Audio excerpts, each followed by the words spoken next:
আসসালামু আলাইকুম। আজকে তৈরি করব ভিনেগার অল্প সময়ে অল্প উপকরণ দিয়ে।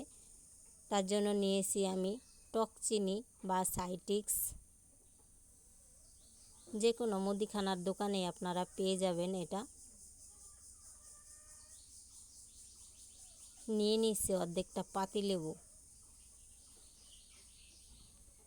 নিয়ে নিয়েছি খাবার লবণ, রেগুলার খাবার লবণ, নিয়ে নিয়েছি খাবার পানি আধা লিটার, পানির বোতলেই পানি নিয়েছি আমি।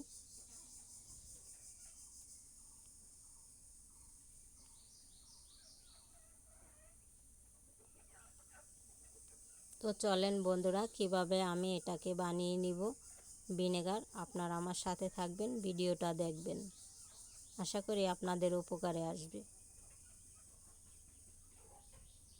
এই যে আমি চলে আসলাম চুলার পাশে, চুলা ধরিয়ে দিয়েছি আমি আর কড়াই চাপিয়ে দিয়েছি। এখন আমি যে পানিটা আমি নিয়েছিলাম সেই পানিটা এখানে অ্যাড করে দিচ্ছি কড়াইয়ের ভিতরে, বিশুদ্ধ করে নিব। তার জন্য বন্ধুরা সব পানি আমি এখানে ঢেলে দিয়েছি। এই পানিটা ফুটে ওঠা অবধি আমি অপেক্ষা করব, যতক্ষণ না ফুটে ওঠে ততক্ষণ। বন্ধুরা পানিটা ফুটে উঠেছে টকবগিয়ে। এখন আমি দিয়ে দিব যে অর্ধেকটা লেবু কেটে রেখেছিলাম সেই লেবুটা, সব রস আমি এখানে দিয়ে দিব।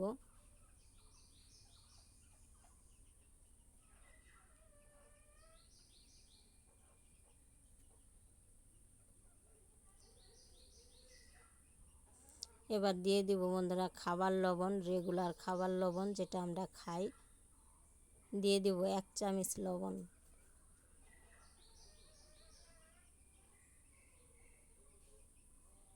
এখন আমি এটাকে ভালোভাবে ফুটিয়ে নিব বন্ধুরা, যতক্ষণ না পর্যন্ত পানিটা বিশুদ্ধ হয় ততক্ষণ আমি ফুটিয়ে নিব। 2-3 মিনিট ভালোভাবে ফুটিয়ে নিব।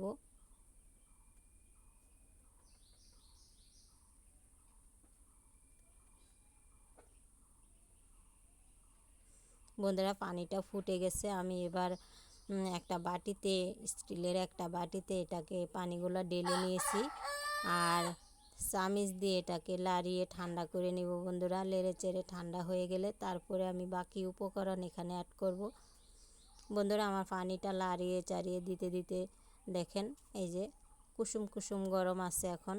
এখন আমি বাকি উপকরণটা অ্যাড করতে পারি। তো আমি এখানে দিয়ে দিব যে সাইট্রিক্স যেটা আমি নিয়েছিলাম, 2 চামচ এখানে দিয়ে দিব।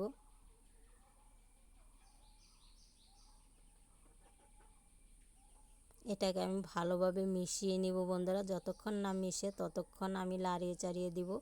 এটাকে মেশানো পর্যন্ত আমি অপেক্ষা করব।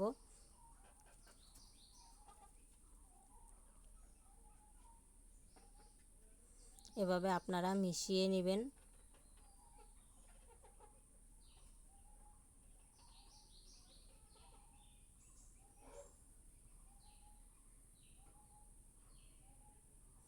বন্ধুরা আমার মিশানো প্রায় হয়ে গেছে। এই যে মেশানো কমপ্লিট হয়ে গেছে বন্ধুরা। আমি এখানে একটা চা ছেঁকনি নিয়েছি, এটা দিয়ে এবার ছেঁকে নেব।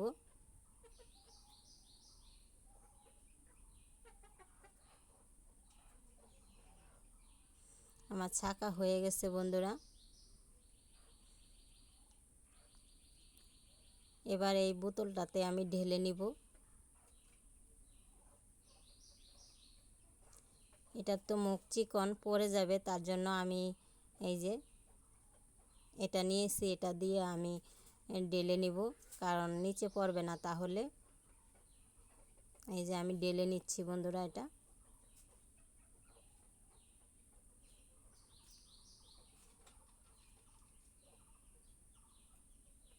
সম্পূর্ণটা ঢেলে নিলাম।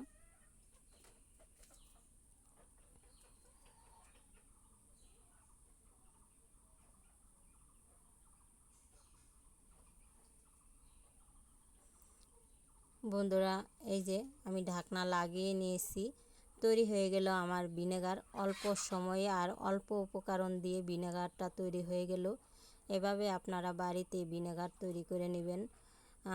আমাদের সব সময় রান্নাঘরে রেগুলার এই ভিনেগারটার প্রয়োজন হয়। আচার, ফাস্টফুড খাবারে, অন্যান্য সব কিছুতে এই ভিনেগারের খুবই প্রয়োজন হয়, দুধের ছানা কাটানোতে।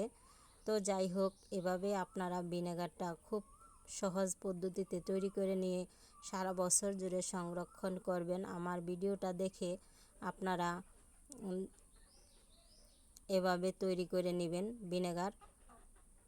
আর বাজার থেকে কিনে আনলে বন্ধুরা অনেকগুলা টাকা নেয় ভিনেগারে। আর এভাবে যদি আপনারা বানিয়ে নেন তাহলে অল্প টাকার মধ্যে আপনারা ভিনেগার তৈরি করে সারা বছর সংরক্ষণ করতে পারবেন। দেখেন, অল্প সময়ে অল্প উপকরণে কি সুন্দর ভিনেগার তৈরি হয়ে গেছে।